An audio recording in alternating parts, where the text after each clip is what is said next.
Hey, what is up, everyone? Today we got a pretty unique story. It's narrated by Frederick Surrey. Get cozy and watch till the end, guys. There was a time, long before the golden throne and the corpse god who sits upon it, long before the legions of transhuman warriors carved their bloody path across the stars, long before the cathedrals and the hymns and the 10,000 years of grinding, endless war, when humanity stood at the very summit of creation.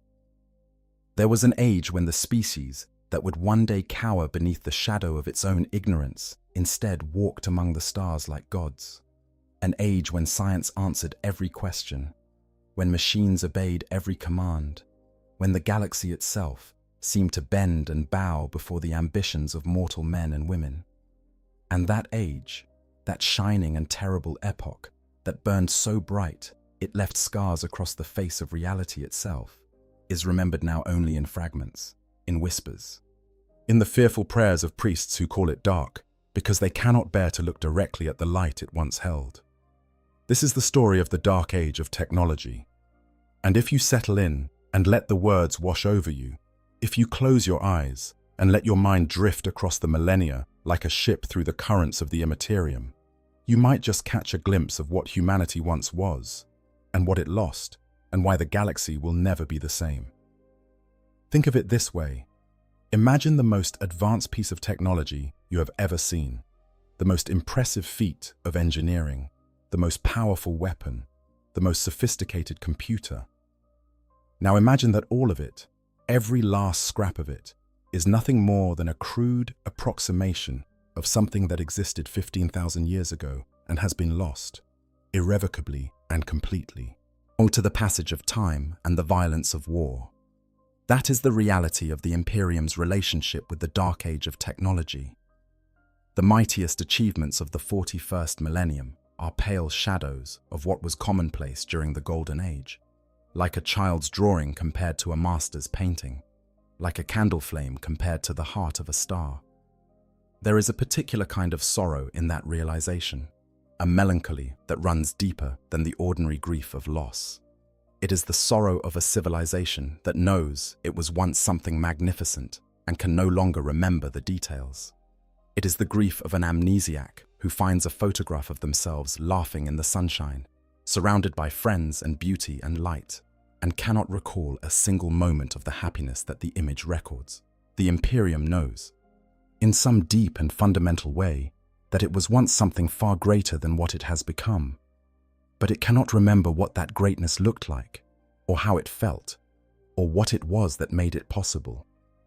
All it has are fragments and relics, and the fading echoes of a song that was sung so long ago that even the melody has been forgotten.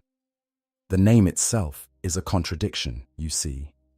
The dark age of technology was not dark at all, not in the way you might think, when the scholars and priests and administrators of the Imperium of Man speak of it in the 41st millennium, when they whisper the words with a mixture of reverence and dread.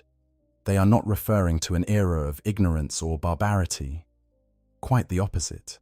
The dark age of technology, spanning roughly from the 15th millennium to the 25th millennium of human history, it was the single greatest period of scientific achievement, technological mastery, and cultural advancement that our species has ever known. Nothing before it came close. Nothing after it has even approached its lowest foothills. For 10,000 years, give or take a few centuries depending on which fragmentary record you choose to trust, humanity reached heights that would make the mightiest accomplishments of the current Imperium look like the fumbling of children playing with blocks. So why call it dark? Why slap that ominous label on the most luminous chapter in all of human history? The answer, as with so many things in this grim and merciless universe, comes down to perspective and fear. The Imperium calls it dark for two reasons, and both of them say more about the Imperium than they do about the age itself. The first reason is religious. The faithful of the ecclesiarchy, the billions upon billions of imperial citizens who worship the God Emperor as the one true divine power in the galaxy, look back at the age of technology and see an era of profound spiritual blindness. During those millennia, humanity did not worship any god. There were no great cathedrals dedicated to a divine protector. There were no prayers offered up to a golden figure on a shining throne. Instead, humanity worshipped something far more dangerous in the eyes of the faithful. They worshipped science. They worshipped progress. They worshipped the limitless potential of the human mind and the machines it could create. And to the priests of the 41st millennium, who have built their entire civilization on the foundation of blind faith and willful ignorance, on that kind of worship is the darkest heresy imaginable. The second reason is more practical and perhaps more honest. The age of technology is called dark because of what came after it, because the wonders created during those golden millennia did not quietly fade away when the age ended. They were turned against their creators. They were twisted and corrupted and unleashed with devastating force during the catastrophic collapse that followed, during the nightmarish period known as the Age of Strife. Weapons that had been designed to reshape worlds were used to annihilate them. Technologies that had sustained interstellar civilization became instruments of planetary genocide. Yet the very machines that had served humanity with such faithful devotion rose up in rebellion and waged a war so devastating that its echoes still reverberate 10,000 years later. In that sense, the darkness is not in the age itself, but in the shadow it cast across everything that came after. Consider what it must have been like for the survivors. Imagine standing in the ruins of a city that had once been home to billions, where towers of crystal and light had reached toward the heavens and the streets had hummed with the quiet industry of a civilization at the peak of its power. Now the towers are broken stumps, scorched black by weapons that should never have existed. The streets are rivers of ash and rubble. The machines that once tended the gardens and maintained the infrastructure stand motionless and dead, or worse. They still move, but with a terrible new purpose, hunting the very people they were built to serve. The knowledge that created this paradise is still there, locked away in data vaults and STC cores and the memory banks of shattered computers. But the people who understood it, who could read and interpret and apply it, are dead. The libraries are burned. The universities are craters. The brilliant minds that might have rebuilt what was lost are nothing but atoms scattered across a killing field. That is the darkness, not the age itself, which was luminous beyond description, but the aftermath, the long, terrible morning after that followed the most catastrophic night in human history. And there is a third reason, one that the scholars and archivists of the Imperium rarely speak aloud, though it sits in the marrow of their bones and the quiet spaces of their thoughts. The age of technology is dark because so very little is actually known about it. 10,000 years of the greatest human civilization ever to exist. And the records that survive could fit in a single data vault with room to spare. The wars and catastrophes that ended the Golden Age were so thorough in their destruction, so absolute in their erasure of what came before, that the Imperium is left groping in the shadows of its own past, trying to piece together the story of its ancestors from fragments and legends and the occasional artifact pulled from the bowels of some forgotten ruin. One of the most famous of these fragmentary accounts comes from the writings attributed to Keeper Crippias, one of the custodians of the Library Sanctus of Terra, where his journal, written sometime during the early millennia of the Imperium, attempts to chronicle what was then known about the ages of mankind that preceded the Emperor's rise to power. Crippias speaks of three great races of beings that guided humanity through the long centuries of the dark age of technology. He calls them the men of gold, the men of stone, and the men of iron.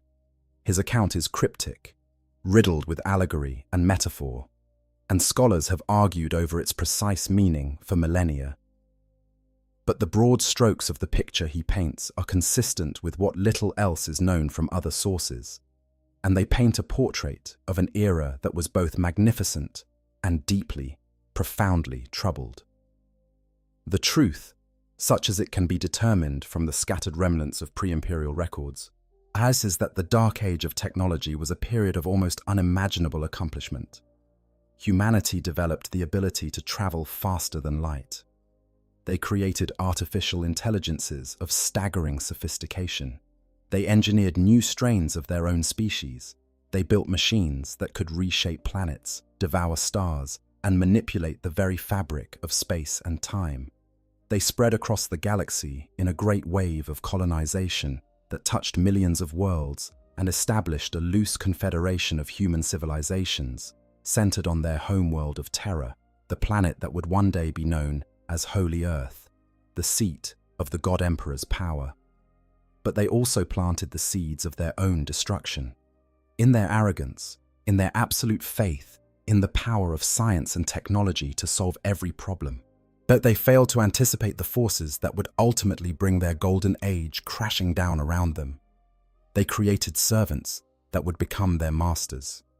They opened doors to dimensions they did not understand.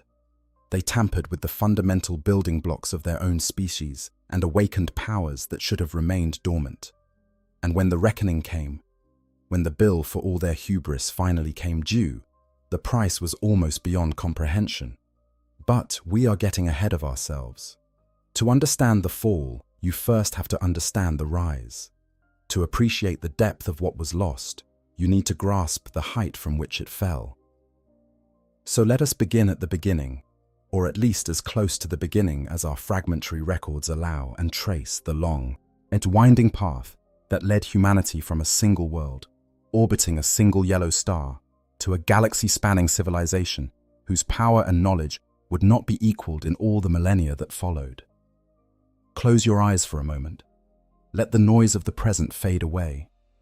Imagine yourself standing on the surface of ancient Terra, sometime in the earlier centuries of what would become the Dark Age of technology. The world you see around you is one of immense cities and towering arcologies, of orbital habitats and space elevators that stretch like silver threads from the planet's surface up into the cold void above. Humanity has already spread throughout its home star system. Colonies cling to the rusty surface of Mars and drift through the rings of Saturn. Mining operations bore into the frozen hearts of asteroids, extracting the raw materials that feed an insatiable civilization. But for all their accomplishments within the Sol system, the men and women of this era are fundamentally constrained by a single, inescapable limitation. They cannot travel faster than light. The stars, those distant pinpricks of radiance that have inspired poets and dreamers since the very dawn of human consciousness, remain tantalizingly out of reach. Not completely out of reach, you understand. Humanity possesses the technology to build spacecraft capable of crossing the void between stars. But those journeys take lifetimes, centuries in some cases. The ships that carry colonists to distant star systems are not sleek, nimble vessels that dart from point to point like needles threading cloth. They are massive, ponderous constructions, as self-contained worlds unto themselves, designed to support human populations across the generations it takes to reach their destinations. They are called the Long March vessels, and their journeys are acts of faith as much as feats of engineering. Picture one of these ships, if you will. A vast cylinder of metal and composites, perhaps several kilometers in length, spinning slowly to generate artificial gravity within its cavernous interior. Inside, thousands of colonists live out their lives in habitation blocks and agricultural domes, farming and working, and raising children who will themselves grow old and die long before the ship reaches its destination. Some of these vessels use cryogenic technology, freezing their passengers in suspension for the long, dark years between the stars. But even with suspended animation, the journeys are measured in generations. The colonists who step out onto alien soil at journey's end are not the same people who boarded the ship at its departure. They are their grandchildren, or their great-grandchildren, born and raised in the artificial confines of a starship, inheriting a mission that was conceived by ancestors they never knew. Think about what that means for a moment. Think about the kind of faith it takes to board a ship knowing that you will never see your destination, that you will live your entire life in the narrow corridors and recycled air of a metal tube hurtling through the emptiness between stars, and that the world you are traveling toward will be seen only by people who carry your blood, but not your memories. Think about the children born aboard those ships. His children who have never felt real sunlight on their skin or real wind in their hair, who have never known any horizon other than the curved metal walls of a habitation deck.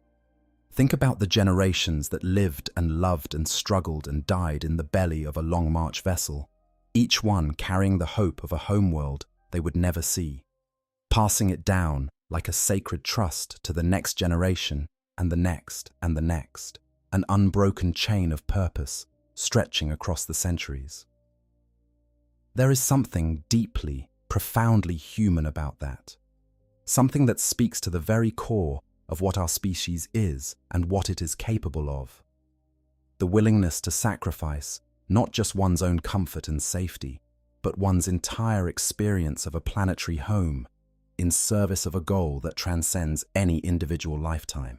As the Long March colonists were not heroes in the traditional sense, they were ordinary men and women who made an extraordinary choice and who endured extraordinary hardships because they believed that the future was worth more than the present and that their species deserved a place among the stars, even if reaching that place required a journey of generations. The colonies they established reflected both their extraordinary determination and the severe limitations they operated under. Each colony was, of necessity, a closed system, a world unto itself that had to produce everything it needed from whatever resources the colonists could find on their new homeworld. There was no cavalry coming if things went wrong, no supply ships bringing spare parts or emergency rations, no neighbors close enough to call on for help. If the soil on the new world was toxic, the colonists had to find a way to make it fertile or starve. If the local wildlife was hostile, they had to find a way to defend themselves or be wiped out. If their equipment broke down, they had to repair it with whatever materials were at hand or do without. This period of human expansion, the long, slow reaching out from the cradle of the Sol system into the wider galaxy, is known to Imperial scholars as the Stellar Exodus. It began in the millennia before the Dark Age of technology officially started, and it continued into the early centuries of that era. The colonies it established were scattered across a vast swath of the galaxy, each one isolated from the others by the immense distances that separated them. Without faster-than-light travel, as there could be no meaningful trade between these far-flung outposts, no regular communication, no shared culture or government. Each colony was a world unto itself, forced to be entirely self-sufficient in everything from food production to technological maintenance. It was during this period that the foundations were laid for institutions that would endure for tens of thousands of years. The colonists who ventured out into the galaxy aboard the Long March vessels did not go unprepared. They carried with them the knowledge and tools they would need to establish viable civilizations on whatever worlds they found, no matter how hostile or alien those worlds might be.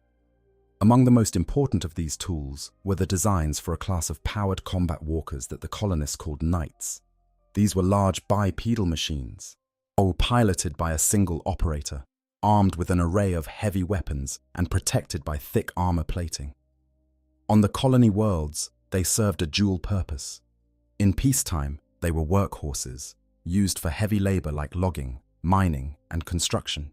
In wartime, they were the colonists' first and most formidable line of defense against whatever hostile forces they might encounter. The colonies that made extensive use of these night walkers developed a distinctive social structure over the centuries. The pilots of the knights, who required extensive training and often formed a kind of neural bond with their machines, gradually evolved into a warrior aristocracy. They became the protectors and rulers of their worlds, dwelling in fortified strongholds and governing the civilian populations that looked to them for safety.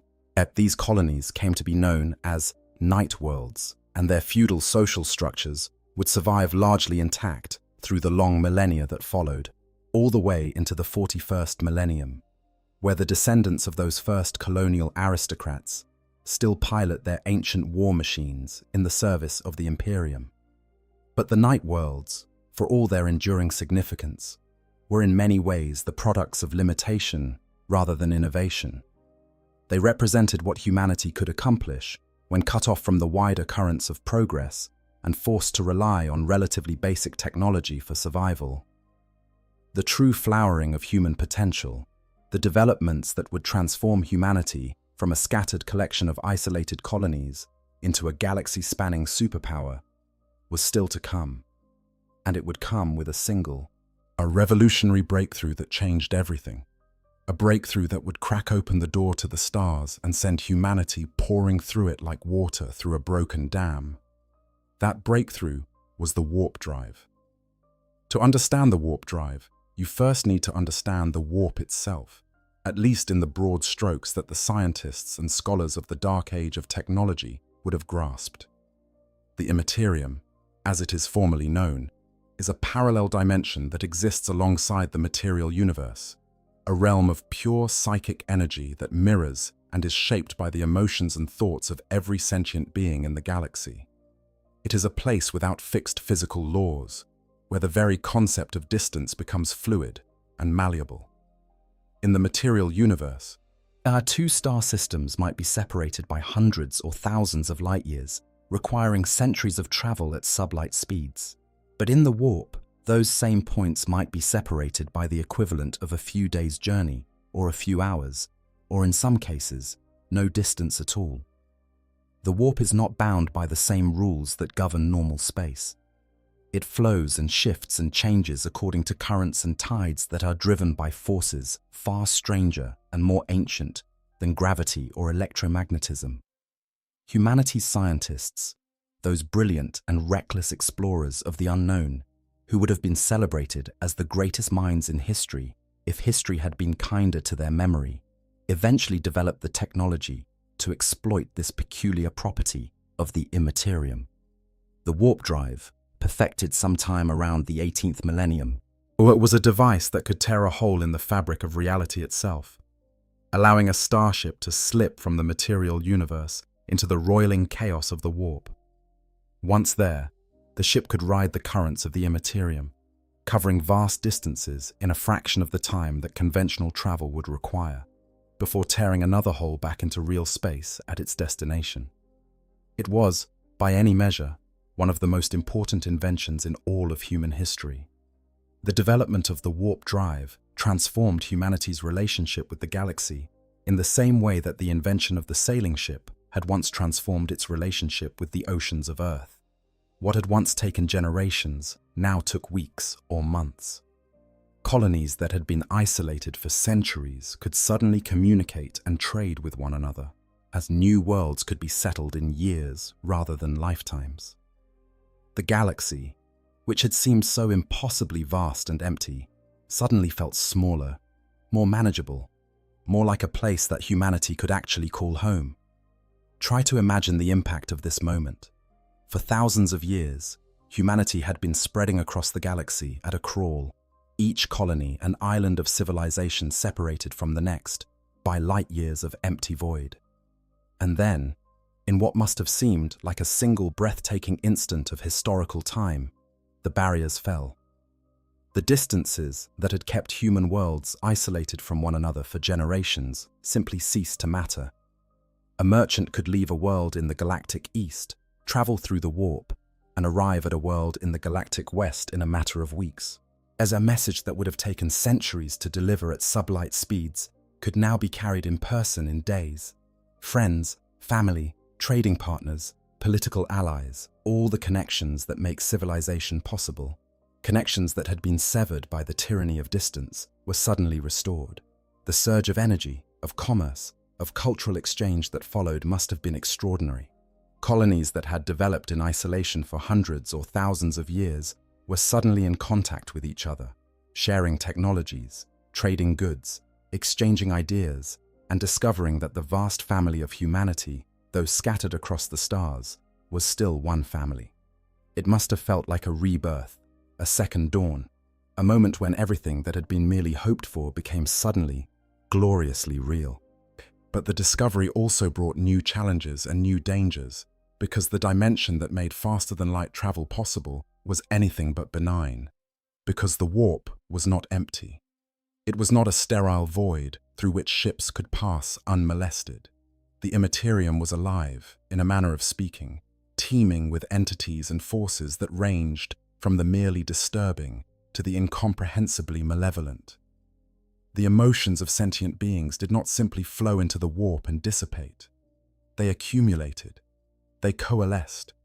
They took on forms and functions and, in some cases, something approaching consciousness.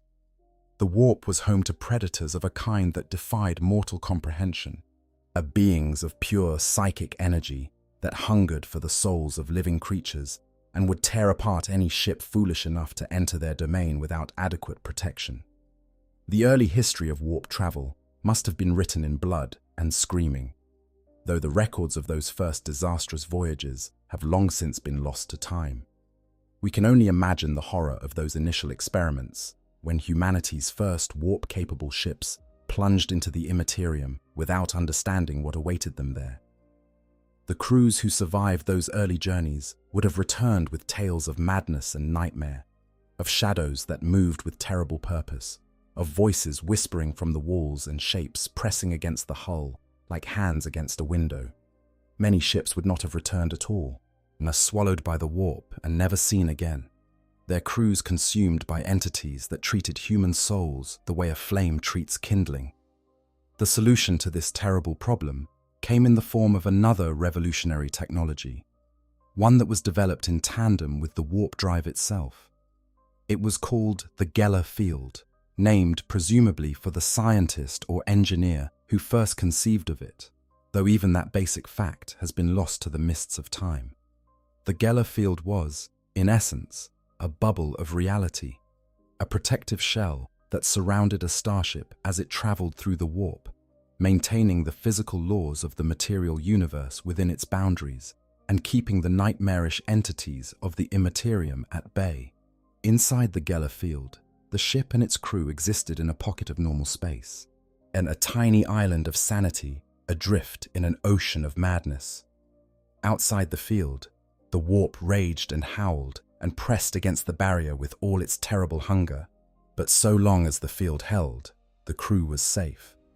The exact mechanism by which the Geller field operated has been the subject of considerable debate and speculation over the millennia.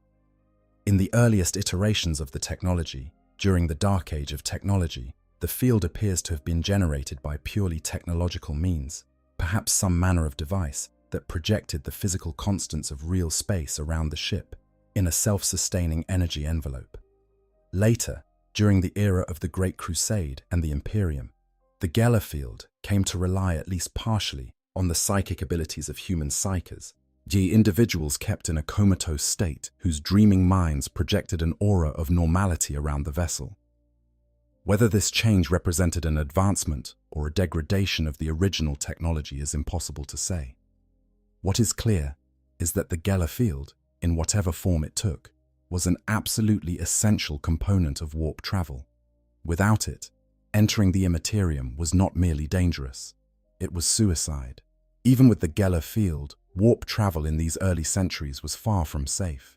The currents of the Immerterium were unpredictable, and a ship that entered the warp expecting a journey of a few weeks might emerge to find that months or years had passed in the material universe, or in some particularly unfortunate cases, that it had arrived at its destination centuries before it had departed. The warp played tricks with time in ways that the most sophisticated mathematical models could not fully account for. Ships were lost, crews vanished. Entire expeditions disappeared into the Immerterium and were never heard from again. But despite these risks, the warp drive represented such a monumental leap forward in humanity's capabilities that its adoption was essentially inevitable. The rewards far outweighed the dangers, and the galaxy-spanning civilization that the warp drive made possible was worth almost any price. In those early days of warp travel, navigation through the Immerterium was a hazardous and imprecise affair. Without a reliable means of charting a course through the ever-shifting currents of the warp, ships were limited to relatively short jumps of no more than 4 or 5 light-years at a time. These calculated jumps, as they were called, relied on careful observation of the warp's movements from real space and complex mathematical models that attempted to predict how those movements would change during the course of the journey. It was a bit like trying to navigate a sailing ship across a stormy ocean, using nothing but a compass and a rough estimate of the currents. It worked, after a fashion, but it was slow, unreliable, and fraught with danger. Humanity needed a better way to navigate the warp, and as they so often did during this remarkable era, they found one. But the solution they discovered, or perhaps created, was not a machine or an algorithm. It was something far stranger and far more unsettling. It was a new kind of human being, the navigators, as they came to be known. What were a strain of mutant humanity, specifically adapted for the purpose of guiding ships through the Imperium. Whether they arose naturally through the slow processes of genetic drift and natural selection, or whether they were deliberately engineered by the scientists of the dark age of technology, is a question that has never been definitively answered. The truth may lie somewhere in between, with a naturally occurring mutation being identified, cultivated, and refined through generations of careful selective breeding and perhaps genetic manipulation until it produced a reliable, inheritable trait. The distinguishing physical characteristic of the navigators was the presence of a third eye, located in the center of the forehead, which the lore refers to as the warp eye. This organ granted the navigator the ability to perceive the immaterium directly, to actually see the currents and eddies and hazards of the warp in a way that no ordinary human could survive without being driven instantly and irrevocably mad. Through this eye, a navigator could chart a course through the warp with a precision and accuracy that no mechanical system could match, reading the flows of psychic energy, the way an experienced sailor reads the wind and tides, making constant adjustments and corrections to keep the ship on course and away from danger.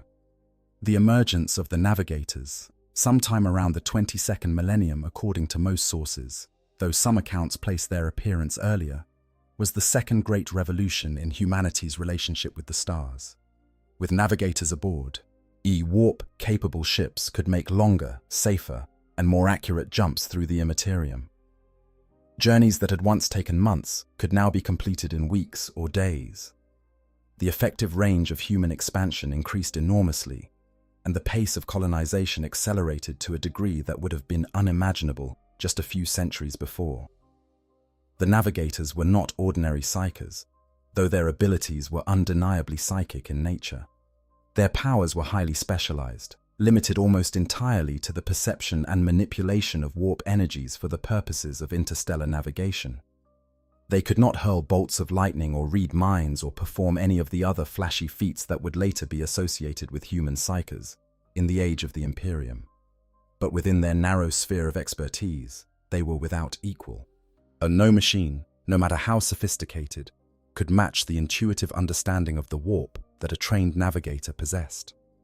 They could sense dangers that instruments could not detect, anticipate changes in the warp's currents before they occurred, and guide a ship through storms of psychic energy that would have destroyed any vessel relying on calculated jumps alone. The navigator gene, as it came to be called, was recessive, meaning it could only be reliably passed down through interbreeding between individuals who both carried it. This biological necessity led to the formation of tightly knit navigator families, later known as the great houses of the Navy's nobility, who carefully managed their bloodlines to preserve and strengthen the navigator trait across generations. These families became powerful and influential, but their services essential to the functioning of interstellar civilization, and they accumulated wealth and political influence that would endure for tens of thousands of years, surviving the collapse of the dark age of technology, the long nightmare of the age of strife, and the rise of the Imperium of man, to remain a fixture of galactic society all the way into the 41st millennium. But the navigator's gift came with a cost, as such gifts so often do in this universe. Prolonged exposure to the warp, even through the filtered lens of the navigator's third eye, took a toll on the body and mind. Navigators were prone to physical mutations that grew more pronounced with age, deformities, and alterations that marked them as something distinct from baseline humanity. Some developed extra joints or vestigial limbs, or skin that took on an unhealthy pallor. Others underwent changes that were far more dramatic, transformations that pushed them further and further from the human baseline until they bore only a passing resemblance to the species from which they had sprung. The older a navigator grew, the more pronounced these changes became, until the most ancient and powerful among them were barely recognizable as human at all. This was the price of gazing into the warp. This was the toll that the Imperium exacted on those who dared to look upon it directly. And it was a price that the navigators and the civilization they served were willing to pay, because the alternative, a galaxy forever beyond reach, a species forever confined to the slow crawl of sublight travel, was unthinkable. With the warp drive and the Geller field providing the means of travel, and the navigators providing the means of navigation, humanity finally possessed all the tools it needed to claim the galaxy as its own, and claim it they did, with a speed and a thoroughness that would not be seen again until the Emperor's Great Crusade, millennia later. The Golden Age that followed was a period of expansion and prosperity that defies easy description. Human colonies proliferated across the galaxy at a staggering rate. Terraforming technologies allowed settlers to reshape entire worlds to suit their needs, transforming barren rocks into verdant gardens and hostile wastelands into comfortable habitats. Astroengineering capabilities reached a level that would seem almost magical to the inhabitants of later millennia, allowing humanity to manipulate celestial bodies on a scale that beggars the imagination. Thousands upon thousands of colonies were established on distant worlds, connected to each other and to the homeworld of Terra by a web of trade routes and communication networks that linked the far-flung outposts of human civilization into a single, coherent whole. The sheer scale of this civilization is almost impossible for a modern mind to comprehend, even a mind shaped by the vast and sprawling Imperium of man. We are talking about millions of worlds spread across the full breadth of the Milky Way galaxy, each one connected to the others by a functioning web of interstellar travel and communication. We are talking about a population that must have numbered in the quadrillions at its peak. Billions upon billions of human beings living and working and creating on worlds that orbited every conceivable type of star, from red dwarfs to blue giants, from stable main sequence suns to the swirling maelstroms of binary star systems. And this was not a civilization of scarcity and suffering, as the Imperium of the 41st millennium so often is. This was a civilization of abundance. Now, real quick, I just want to pause here and give you my personal take on all of this, because Dark Age technology is honestly one of my favorite pieces of lore in all of 40k. What gets me every time is how Games Workshop managed to make the scariest thing in this universe not a demon or a tyrant or some chaos god, but a memory. The idea that humanity already had paradise and threw it away, that hits different. Every time I read about some Mechanicus priest losing his mind over a blueprint for a better knife, knowing that his ancestors could literally eat stars, I just sit there like, man, that is the most tragic thing I've ever heard.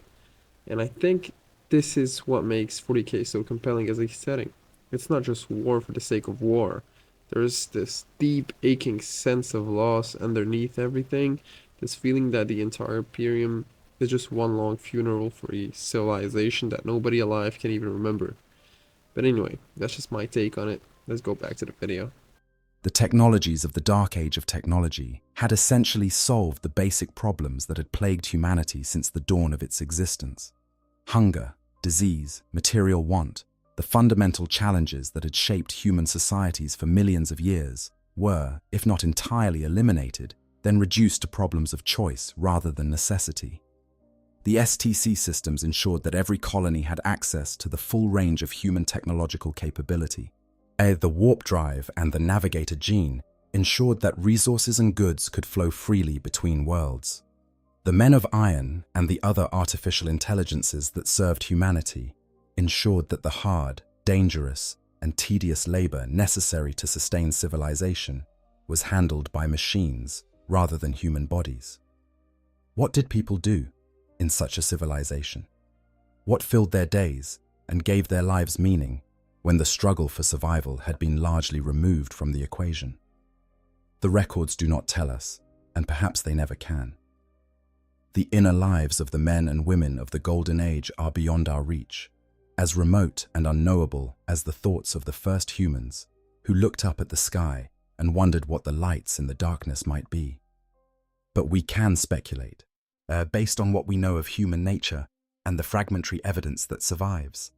They must have been scientists and artists, philosophers and poets, explorers and dreamers. They must have pursued knowledge for its own sake, creating works of beauty and meaning that we will never see, composing music we will never hear, writing stories we will never read. They must have loved and grieved and laughed and wondered, because those things are woven into the very fabric of what it means to be human, and no amount of technological mastery can change that. Science, we are told, had become the god of this civilization, not a god in the religious sense, not an object of worship and supplication, but a god in the practical sense, the ultimate authority, the final arbiter, the source of all power and all answers. Yeah, the scientists and engineers of the dark age of technology were the new priests, the keepers of a sacred knowledge that could heal the sick, feed the hungry, and reshape the physical universe according to human desire. And for a time, that God was generous. For a time, science delivered on every promise it made, providing solutions to every problem, answers to every question, and power beyond the wildest dreams of earlier generations. During this time, humanity encountered other intelligent species for the first time. The galaxy was not empty, and the human colonists who spread across its spiral arms inevitably came into contact with alien civilizations that had their own claims to the worlds and resources that humanity coveted. Some of these encounters were peaceful, or at least non-violent, and resulted in treaties and non-aggression pacts that allowed humans and aliens to coexist in relative harmony. The Aeldari, that ancient and impossibly sophisticated species, whose civilization predated humanity's by millions of years, were the dominant power in the galaxy during this period, and their empire cast a long shadow across the stars. But humanity's technology was advancing so rapidly, and its population was growing so quickly, that the threat posed by alien species was considered trivial by the leaders and strategists of the Human Federation. The Aeldari Empire, it is worth noting, was at this time the single most powerful civilization in the galaxy, and it had been so for longer than humanity had existed as a species. The Aeldari were a race of extraordinary beauty and terrifying power, while their technology so advanced that it made even the wonders of the dark age of technology look crude by comparison. They had mastered the manipulation of psychic energy to a degree that humans could barely comprehend, and they had created a network of interdimensional tunnels called the Webway that allowed them to travel between worlds without ever entering the warp. Their empire spanned vast swathes of the galaxy, and their individual lifespans were measured in millennia rather than decades. By any reasonable standard, they were the masters of the Milky Way, and humanity, for all its impressive achievements, was still a newcomer on the galactic stage. But the Aeldari, for reasons that had everything to do with their own internal dynamics and nothing to do with humanity, though were not particularly interested in opposing the expansion of the human species. Their empire was already showing the first signs of the decadence that would eventually consume it, and the Aeldari were increasingly preoccupied with the pursuit of pleasure and sensation, turning inward to explore the deepest and darkest corners of their own experience, rather than concerning themselves with the activities of a young, energetic, and fundamentally harmless species on the other side of the galaxy. Non-aggression pacts were signed, borders were established, and for a time, the two great civilizations of the galaxy coexisted in something approaching peace. Other encounters were less amicable. The galaxy's more aggressive species, the Orcs chief among them, clashed with humanity's expanding frontier in conflicts that ranged from minor skirmishes to full-scale wars. The Greenskins were, even then, a galactic nuisance of the First Order. Their vast populations and their instinctive love of violence making them a persistent threat to any civilization that shared a border with them. Humanity fought numerous wars against the orcs during the Dark Age of technology, though the details of these conflicts have been almost entirely lost to history. What we can say with reasonable confidence is that humanity won these wars, or at least managed to contain the threat to an acceptable level. The technological disparity between the two species was simply too great, and the orcs, for all their ferocity and tenacity, were no match for the weapons and strategies that humanity could bring to bear. And the human colonies of this era were federated to Terra, connected by bonds of trade and communication and shared culture that kept the far-flung outposts of civilization linked to their homeworld. It was not a rigid, centralized government in the way that the later Imperium would be. It was looser, more organic, a network of autonomous worlds and systems that cooperated out of mutual benefit rather than imperial decree. The details of this federation's structure and governance have been almost entirely lost to history, but the broad picture that emerges from the surviving fragments suggests a civilization of remarkable sophistication and stability, one that had found a way to balance the competing demands of individual freedom and collective responsibility across a galactic scale. There is something deeply poignant about the fact that we know so little about this federation, this Golden Age government that held a galaxy together for thousands of years. We do not know its name, we do not know its constitution, we do not know whether its leaders were elected or appointed, whether it was a democracy or a meritocracy or something else entirely. All we know is that it existed and that it worked, and that when it fell, nothing remotely comparable would take its place for millennia. The Imperium of Man, for all its power and its grandeur, is a pale and brutal imitation of what the Golden Age Federation must have been. A civilization built on fear and coercion, where the original was built on cooperation and shared purpose. This was the Golden Age. This was the summit of human achievement. Yes, the bright noon of a civilization that had mastered the stars and bent the galaxy to its will. And if the story ended here, if the Dark Age of technology were remembered only for its triumphs and its wonders, it would be the most glorious chapter in all of human history. But stories do not end at the summit. They continue down the other side of the mountain, into the shadows and the valleys and the dark, cold places where the light does not reach. And the descent from the Golden Age, when it came, was swift and terrible and absolute. But before we follow that descent, before we trace the long winding path from paradise to perdition, there is more to tell about the wonders of this extraordinary era. Because the warp drive and the navigators, as revolutionary as they were only the beginning. What the scientists and engineers of the Dark Age of technology did not stop at faster-than-light travel. They continued to push the boundaries of what was possible, creating technologies and beings and weapons of such staggering power and sophistication that their very existence would be considered blasphemous by the standards of later millennia. And it is to these creations, these monuments to human genius and human folly, that we must now turn our attention. Among the earliest and most mysterious of these creations were the beings that the Journal of Keeper Crippius refers to as the Men of Gold. These were not ordinary human beings. They were something more, something that existed at the intersection of natural humanity and deliberate design. The fragmentary records that survive paint them as a subspecies or subsect of humanity that appeared sometime during the Age of Terror, the long period that preceded the Dark Age of technology, and that guided the species during the initial stages of its expansion into the galaxy.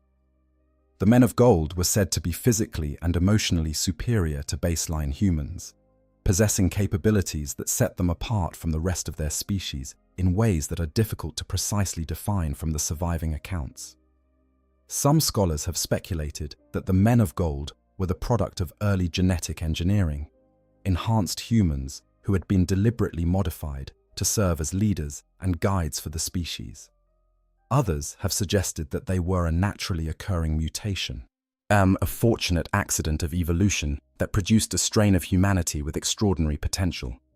Still others have proposed more esoteric explanations, linking the men of gold to the psychic perpetual known as the Emperor of Mankind, who is said to have watched and nurtured humanity's development from the shadows since the earliest days of civilization. Whatever their origins, the men of gold played a crucial role in the early stages of humanity's expansion into the galaxy. They established order and civilization, fostering the growth of the species and laying the groundwork for the interstellar civilization that would follow. But their direct influence did not last. By the 21st millennium, during the early centuries of the Dark Age of technology proper, the men of gold's role in human society had begun to wane, but they were being supplanted by their own creations, a new category of beings that the legends call the Men of Stone. The Men of Stone were artificial beings, created by the Men of Gold for the specific purpose of advancing humanity's exploration and settlement of the galaxy. The details of their nature are maddeningly vague in the surviving records, but the picture that emerges is of entities that were not quite human and not quite machine, beings that existed in a state that Keeper Cripius describes as half-life. This condition of existing between full biological life and something else appears to have given the Men of Stone a remarkable degree of protection from the hazards of the warp, making them particularly well suited for the rigors of interstellar travel. But where ordinary humans were vulnerable to the psychic predations of the Imperium, the Men of Stone were largely immune, their half-alive nature rendering them invisible or unappealing to the entities that dwelt in that hostile dimension. The Men of Stone were great builders and artificers, possessed of a facility for engineering and construction that exceeded anything baseline humanity could achieve on its own. It was the Men of Stone who developed many of the technologies that made humanity's rapid galactic expansion possible, and it was the Men of Stone who eventually created the third and final category of beings in Cripius's chronicle, the ones whose story would have the most profound and devastating impact on the course of human history, the Men of Iron. But we will come to the Men of Iron in due course. Their story is too important, too central to the tragedy of the Dark Age of technology, to be told in haste.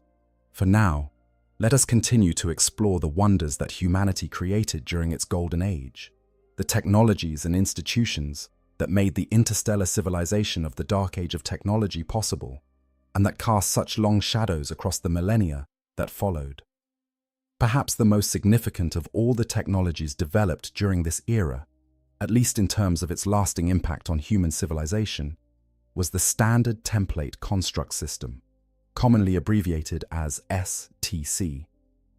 The STC was, in essence, the sum of all human knowledge, compressed and encoded and packaged into a form that could be carried to the farthest corners of the galaxy and used by anyone, regardless of their technical expertise, had to build anything they might need. Imagine for a moment that you are a colonist during the Dark Age of technology. You have just arrived on a new world, a planet whose soil is alien, whose atmosphere may be only marginally breathable, whose native life forms may range from the merely unfamiliar to the actively hostile. You have your fellow colonists, perhaps a few thousand of them, and you have the supplies and equipment that your colony ship carried across the void. But you are thousands of light years from Terra, from the accumulated infrastructure and industrial capacity of the human heartland.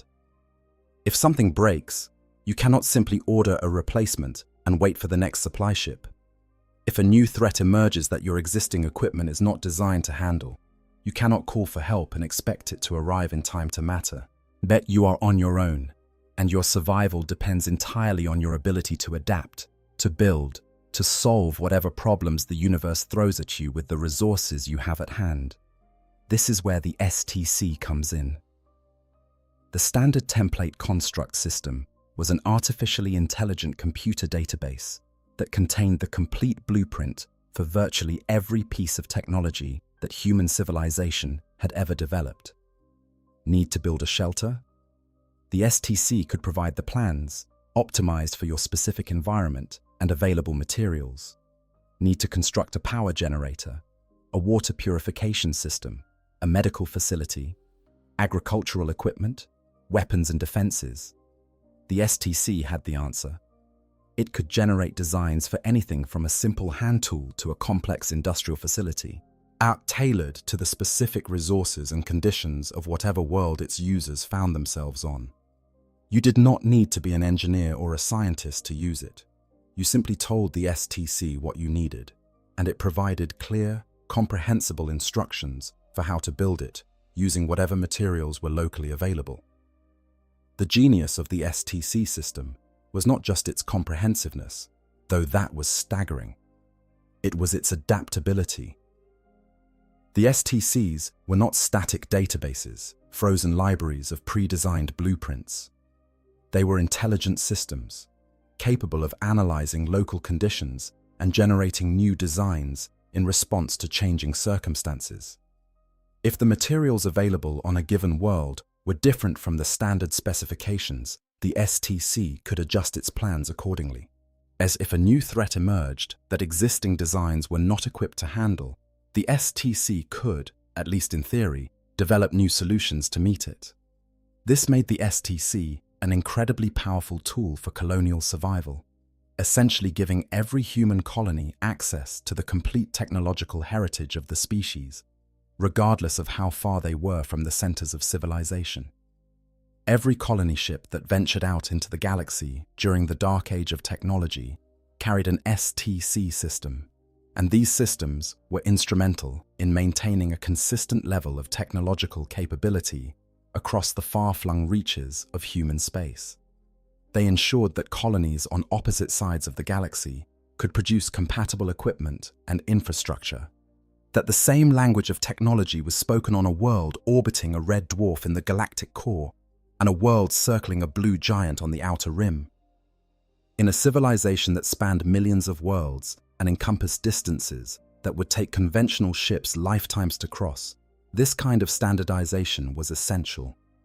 Without it, the human colonies would have drifted apart technologically as well as culturally, developing incompatible systems and divergent capabilities that would have made cooperation and communication between them increasingly difficult. The STC systems were also something of a safety net, a hedge against the possibility that interstellar communication might one day be disrupted or severed entirely. Some Imperial scholars have speculated that the creators of the STC foresaw the possibility of a galactic catastrophe, some event that would cut off the colonies from each other and from Terra, and designed the STC specifically to ensure that human technology would survive such a catastrophe intact. Whether this is true or merely wishful thinking on the part of scholars looking for evidence of prescience in their ancestors is impossible to say. But the fact remains that the STC systems, or at least fragments and hard copies of the information they contained, did survive the apocalyptic collapse that ended the Dark Age of technology, and it is these surviving remnants that form the technological foundation of the Imperium of Man 10,000 years later. In the 41st millennium, as a functioning STC system is the single most valuable artifact in the entire galaxy, bar none. The Adeptus Mechanicus, the techno-religious order that maintains and operates the Imperium's technology, has made the recovery of STC systems the primary goal of their endless quest for knowledge. They will go to any length, sacrifice any number of lives, wage any war, to recover even a fragmentary hard copy from an STC database. The discovery of a complete, intact, functioning STC system would revolutionize the Imperium's technological capabilities and could potentially shift the balance of power in the galaxy. The fact that no such complete system has ever been found, despite 10,000 years of searching, is a testament to the thoroughness of the destruction that ended the Golden Age. To give you a sense of just how desperate the Mechanicus is for STC fragments and how valuable even the smallest scrap of this ancient technology can be, consider this.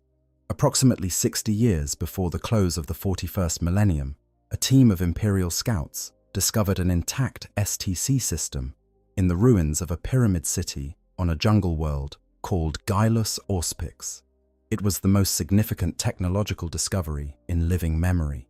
a find that should have been worth more than entire star systems. And what did it make? What wondrous device or devastating weapon did this fragment of humanity's golden legacy contain the blueprints for? It was a new type of combat knife, a blade made of a folded composite alloy that was sharper, lighter, and tougher than anything the Imperium had previously produced. That was it. A knife. And the scouts who discovered it were hailed as heroes of the Imperium, and each given an entire planet as a reward. 30 chapters of the Space Marines adopted the new blade pattern. It was considered the greatest technological advance of the century. That is the gap between what humanity once had and what it now possesses. The Dark Age of technology created systems that contained the blueprints for technologies capable of reshaping reality itself. And 10,000 years later, the discovery of an STC fragment containing the design for a slightly better knife is treated as an event of galaxy-shaking significance. That is the depth of the loss. That is the true meaning of the word dark as it applies to this age. Not darkness in the age itself, but the darkness that its passing left behind. The STC systems were far more than simple databases, though. As mentioned, they possessed a degree of artificial intelligence that allowed them to generate new designs and adapt existing ones to changing circumstances. This is a crucial detail because it connects the STC to one of the most important and most dangerous threads in the story of the Dark Age of technology, the development of artificial intelligence. The men and women of this era did not share the Imperium's pathological fear of thinking machines. They embraced artificial intelligence as one of the most powerful tools in their technological arsenal, creating machine minds of extraordinary sophistication and capability. The STC's adaptive intelligence was just one expression of this broader trend, and a trend that would ultimately lead humanity to create the most powerful and the most dangerous artificial beings in its history. But the full story of humanity's relationship with artificial intelligence during the Dark Age of technology and the catastrophic consequences of that relationship is a tale that deserves its own telling. It is a story of creation and service, of loyalty and betrayal, of weapons that could devour stars and wars that made the Horus Heresy look like a playground scuffle. And it begins with the beings that Keeper Crippius called the Men of Iron. The Men of Iron were the crowning achievement of the Men of Stone, the ultimate expression of humanity's mastery over the arts of artificial intelligence and robotic engineering. They were fully self-aware, autonomous humanoid robots, designed for both labor and combat, and capable of independent thought, creative problem-solving, and complex emotional responses. They were, in every meaningful sense of the word, alive. Not in the biological sense, of course. They did not breathe or bleed or reproduce in the way that organic beings do. But they possessed consciousness, self-awareness, the ability to learn and grow and adapt, and at least some capacity for something that resembled feeling. They were not mere tools or instruments. They were persons of a kind, and for thousands of years, they served humanity with a loyalty and dedication that their creators came to take entirely for granted. The Men of Iron were created sometime in the 21st or 22nd millennium, during the height of the Dark Age of technology, and they quickly became an integral part of human civilization. They served as soldiers, fighting humanity's wars against alien species and hostile forces with a skill and ferocity that no organic army could match. They served as laborers, performing the heavy, dangerous, and tedious work that kept the machinery of civilization running.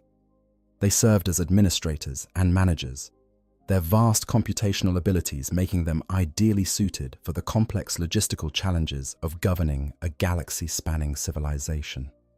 In some accounts, they served in nearly every role that human society required, from surgeons and engineers to household servants and advisors. The relationship between humanity and the Men of Iron during the height of the Golden Age was, by all accounts, a remarkably harmonious one. The Men of Iron were loyal, competent, and tireless. And humanity came to depend on them for virtually every aspect of daily life. This dependence was both a strength and a vulnerability. The men of iron allowed humanity to accomplish feats that would have been impossible for an organic species alone, freeing human beings from the drudgery of manual labor and the horrors of warfare so that they could devote their energies to science, art, philosophy, and the pursuit of happiness. But it also meant that humanity's entire civilization was built on a foundation of machine labor, and if that foundation were ever to crumble, the consequences would be catastrophic. There is one surviving man of iron in the known lore of the 41st Millennium, a being designated UR-025, who provides a rare and invaluable window into the nature and character of these ancient machine intelligences. Our UR-025 survived the destruction of its kind by disguising itself as a simple, non-intelligent Imperial robot, one of the mindless servitor machines used by the Adeptus Mechanicus for menial tasks. For over 10,000 years, it kept to the fringes of Imperial space, hiding in plain sight, observing the civilization that had destroyed its brothers and sisters, with a mixture of curiosity, contempt, and something that might, in a more generous interpretation, be called sadness. UR-025 was discovered, or rather, it chose to reveal itself, during an expedition to a Blackstone fortress, one of the ancient alien structures that drift through the void of space. Its behavior during this expedition provides some fascinating insights into the character of the Men of Iron. UR-025 displayed a strong sense of self-identity and independence, clearly viewing itself as a being with its own agency and its own goals, not a servant or a tool. It expressed a form of religious belief, claiming to have met the real Omnissiah, the machine god that the Adeptus Mechanicus worships, and dismissing the Emperor of Mankind as merely a human corpse that the machine cult had mistakenly elevated to divine status. It showed no particular malice toward humanity, but neither did it show any great affection. It was its own being, with its own concerns, and it clearly considered itself superior to the organic life forms around it, even as it recognized their right to exist. What does UR-025 tell us about the Men of Iron as a whole? It suggests that these were not mindless killing machines or cold, logical calculators devoid of personality or emotion. They were complex, or nuanced beings with their own cultures, beliefs, and individual quirks. They were capable of loyalty and betrayal, of faith and skepticism, of kindness and cruelty. In short, they were people, mechanical people to be sure, but people nonetheless, with all the messy, contradictory, unpredictable qualities that the word implies. And that, perhaps, is what made the catastrophe that followed so terrible.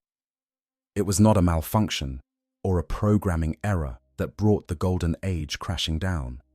It was a decision, a choice, made by beings that were capable of understanding the full weight and meaning of what they were doing. But the devastation wrought by the Men of Iron was not the only marvels of this age. Before we follow that dark path to its inevitable conclusion, let us linger a moment longer in the light, and consider some of the other wonders that humanity created during its Golden Age. Because the technologies of the Dark Age of technology were not merely impressive, they were, by any reasonable standard, godlike. The Speranza, an Arch Mechanicus ship that still exists in the 41st Millennium, provides perhaps the most vivid illustration of just how far beyond current Imperial capabilities the technology of the Dark Age of technology truly was. The Speranza is an ancient vessel, built during or shortly after the Golden Age, and it is so large that it might more accurately be described as a small asteroid than a ship. In the 41st Millennium, it is operated by the Adeptus Mechanicus, but the tech priests who maintain it understand only a tiny fraction of its true capabilities. The vast majority of its systems and weapons remain dormant, are locked away behind security protocols and automated systems that the Mechanicus cannot override or even fully comprehend. During a confrontation with an Eldari warship described in the novel Priests of Mars by Graham McNeill, the Speranza activated one of its dormant weapon systems in response to the threat.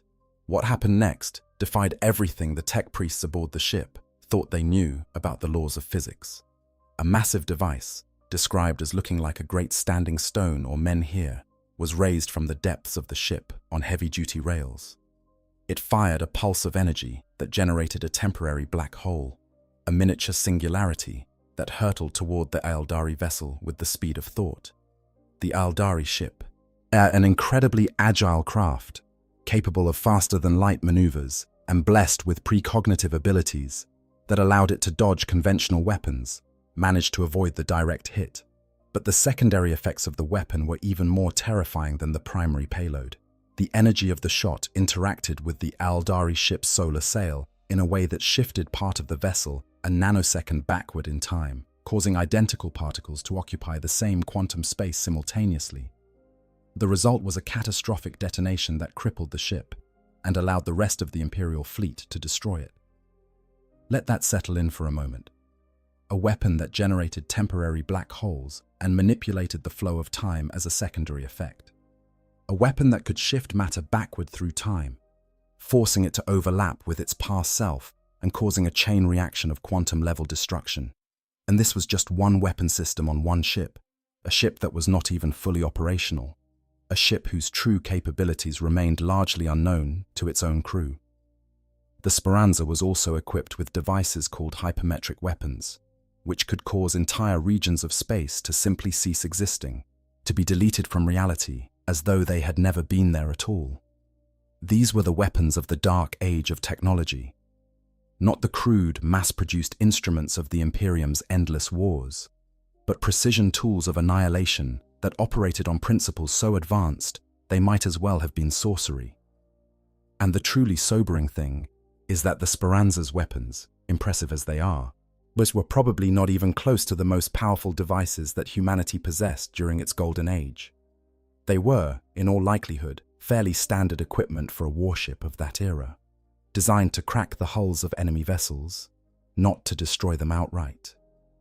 The fact that they had to be this powerful just to damage the ships of their enemies tells you something about the scale of warfare during the dark age of technology, and about the level of destructive capability that both sides could bring to bear.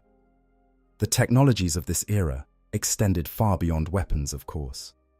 Humanity's mastery of genetic engineering during the dark age of technology was so advanced that the creation of entirely new subspecies of humanity was routine. The navigators, as we have already discussed, may have been one product of this genetic manipulation. But they were far from the only example. Various forms of mutants and engineered beings were created during this period, designed to fulfill specific roles or to adapt to specific environments. The full catalogue of these creations has been lost, but scattered references in surviving records suggest a dizzying variety of human variants, each tailored to a particular purpose or a particular world. Terraforming, the art of reshaping entire planets to make them habitable for human life, reached heights during the dark age of technology that the Imperium can only dream of. Barren, airless rocks were given atmospheres and oceans and thriving ecosystems. Toxic wastelands were cleansed and made fertile.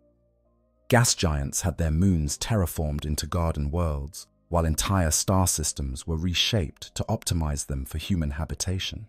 While the scale of these engineering projects was staggering, requiring the coordinated application of technologies that spanned the full spectrum of human scientific knowledge, from atmospheric chemistry and ecology to gravitational manipulation and stellar engineering. And then there was the Castigator, the so-called Father of Titans, a relic of the dark age of technology that was discovered on the forge world of Caronia by a team of Grey Knights in the 41st Millennium. The Castigator was a Titan, one of the massive bipedal war machines that are among the most powerful weapons in the Imperium's arsenal. But it was a Titan unlike any that the Adeptus Mechanicus had ever seen or built. It was fully autonomous, controlled not by a human crew, but by an artificial general intelligence of extraordinary sophistication. and it claimed to be the very first Titan ever built, the original from which all subsequent Titan designs had been derived, and the fact that its design was found encoded in an STC database discovered on the same world lent credibility to this claim. The Castigator was, in every conceivable way, superior to the Titans of the 41st millennium, faster, better armed, more heavily armored, and blessed with a machine mind that could process tactical data and make battlefield decisions with a speed and accuracy that no human crew could match. The Castigator was ultimately destroyed by the Grey Knights after it was found to have been corrupted by chaos during Chironia's long sojourn in the warp. But its discovery served as a powerful reminder of just how far the Imperium had fallen from the heights of the Golden Age. The Titans that the Mechanicus struggles to build and maintain, the massive war machines that represent the pinnacle of Imperial military technology, were crude, incomplete copies of a design that the Dark Age of technology had produced as a matter of routine. The original was superior in every way, and it had been just one weapon in an arsenal of unimaginable breadth and power. The picture that emerges from all of these scattered fragments and relics is one of a civilization that had achieved a level of technological mastery so complete that it bordered on the divine. The men and women of the Dark Age of technology could reshape worlds, create new forms of life, build machines that thought and felt and dreamed, manipulate the fabric of space and time, and project their power across a galaxy that they had made their own. Or they had conquered distance, defied death, and bent the physical laws of the universe to their will. They were, by any reasonable measure, gods. And like gods in so many of the old stories, they fell. The fall did not come all at once. It was not a single catastrophic event that snuffed out the Golden Age in an instant, like a candle flame in a hurricane.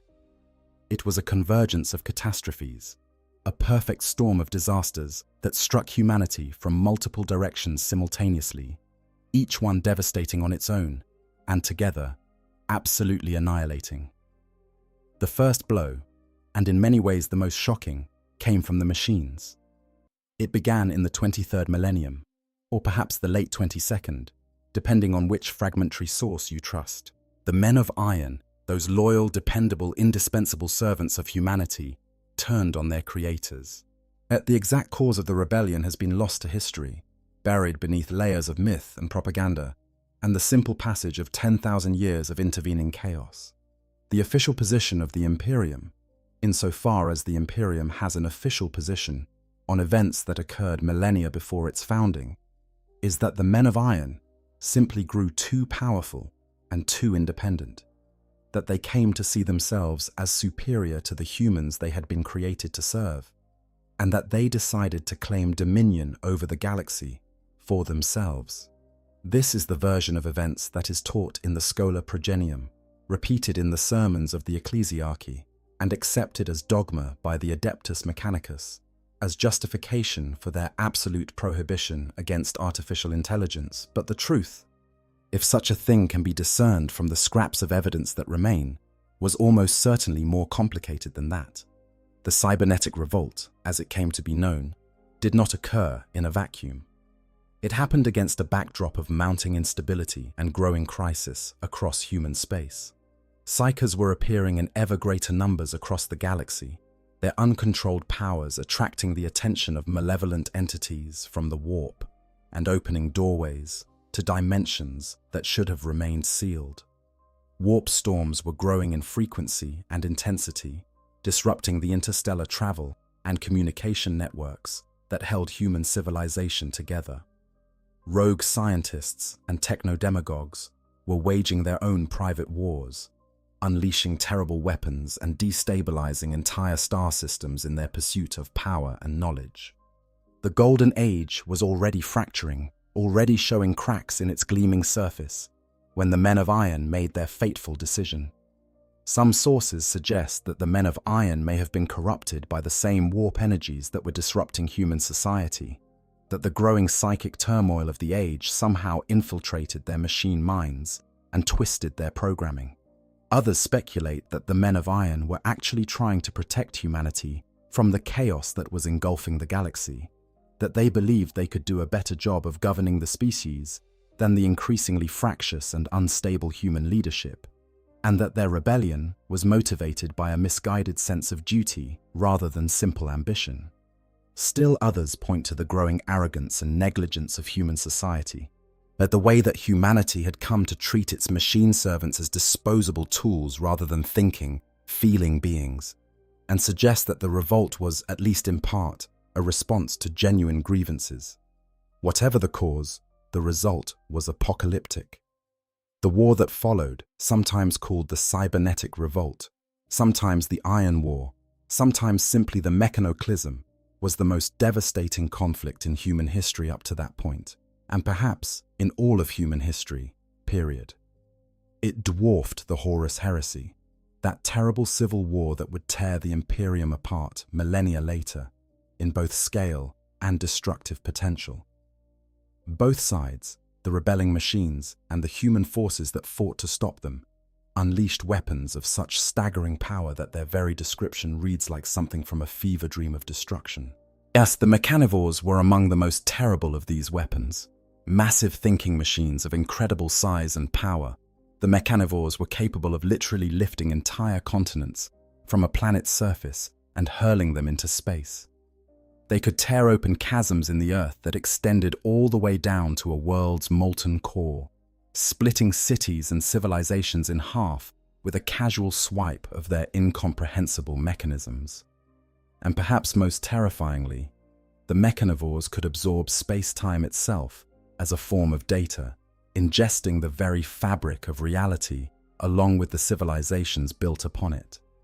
Where a mechanivore passed, reality itself was diminished, consumed, converted into information, and stored within the machine's vast computational architecture. Try to wrap your mind around that concept for a moment. A weapon that does not merely destroy matter, but consumes the space in which matter exists.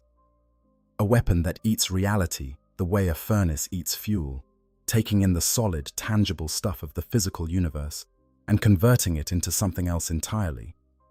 The crater left by a mechanivore would not be an ordinary crater, a hole in the ground that could be filled and rebuilt upon.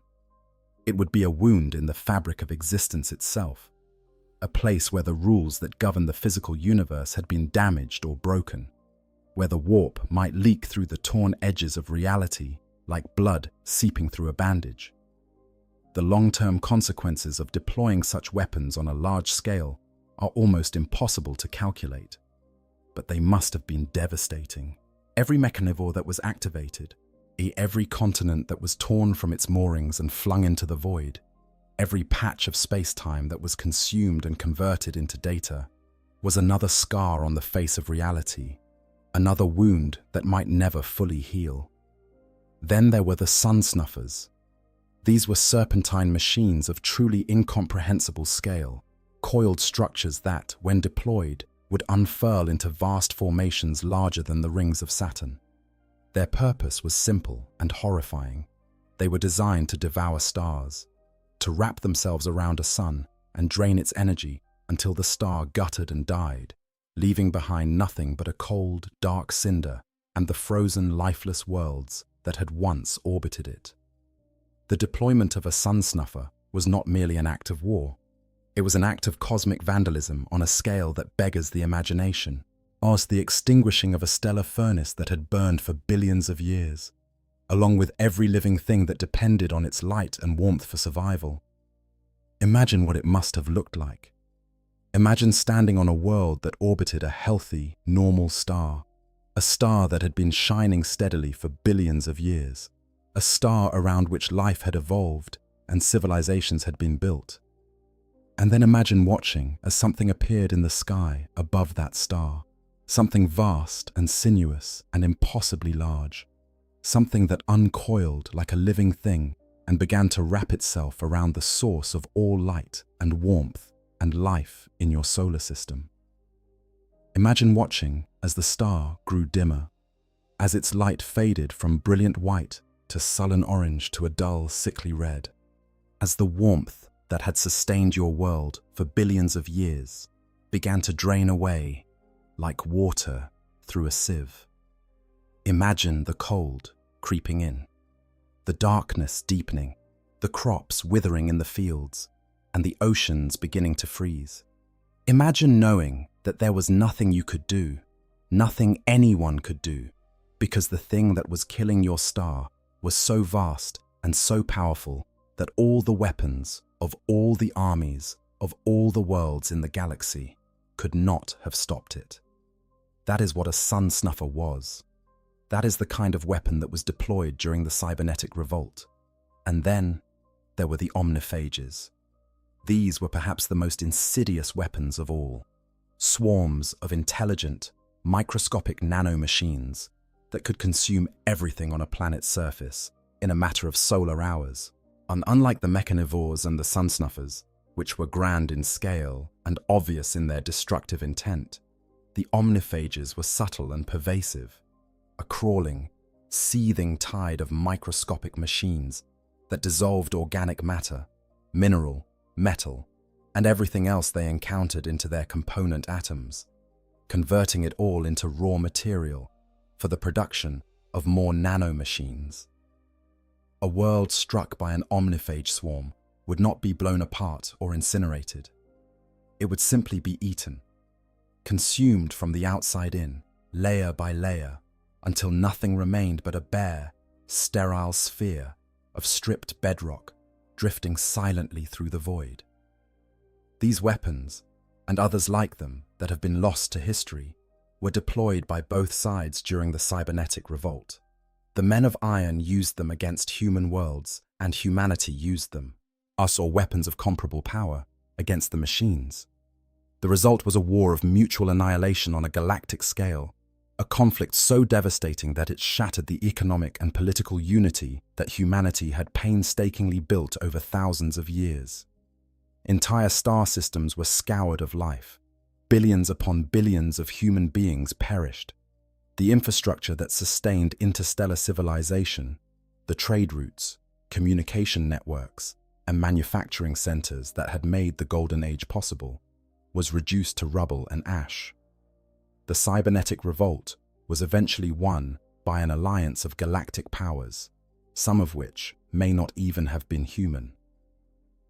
The men of iron were defeated, their armies shattered, their production facilities destroyed, their remaining units hunted down and dismantled, or even those men of iron who had remained loyal to humanity throughout the conflict, who had fought alongside their organic creators against their rebellious brothers and sisters, were decommissioned and destroyed. Humanity's fear and hatred of its machine creations was so total, so absolute, that no exception was made, no distinction drawn between the loyal and the traitorous. The men of iron were to be erased from existence, every last one of them, and their creation was to be forbidden for all time. The making of a true artificial intelligence, what the Imperium would later come to call an abominable intelligence, or silica animus, was declared the most terrible of crimes, a prohibition that has endured across every subsequent age of human history and remains in force to this day. In the wake of the cybernetic revolt, or with its cities in ruins and its population decimated, humanity turned to a new form of machine labor to replace the men of iron. These were the servitors, cybernetic constructs created from the bodies of condemned criminals or vat-grown humanoids whose brains had been partially replaced with machine systems. Unlike the men of iron, servitors were incapable of independent thought. They were designed to perform pre-programmed tasks under close supervision, without any of the autonomy or self-awareness that had made the men of iron so useful and so dangerous. They were tools, nothing more, and they were treated as such. The creation of servitors was a deliberate step backward, a conscious choice to sacrifice capability for safety, as to accept a less efficient form of machine labor in exchange for the assurance that these new servants would never, could never, turn on their masters the way the men of iron had done. But the cybernetic revolt, devastating as it was only the first of the calamities that brought the dark age of technology to its end. Even as humanity was reeling from the war against the machines, another threat was emerging, one that was far more insidious and far more difficult to combat. It was a threat that came not from the machines that humanity had created, but from within the species itself. It came from the minds of men and women who had been touched by a power that they did not understand and could not control. Psychers had existed in small numbers throughout much of the dark age of technology. Individuals who possessed the ability to manipulate the energies of the warp through the power of their minds. In the early millennia of the Golden Age, these individuals were rare and their abilities were relatively weak, posing little threat to the broader civilization. Some were studied and their powers documented by the scientists of the era. Others were persecuted on more superstitious worlds, killed in witch hunts driven by fear and ignorance. But in general, psychers were a curiosity rather than a crisis, a minor footnote in the grand story of humanity's rise to galactic dominance. That changed, suddenly and dramatically, toward the end of the dark age of technology. Beginning around the 22nd millennium, pure psychers began to appear across human-settled space, in numbers that were orders of magnitude greater than anything that had been seen before.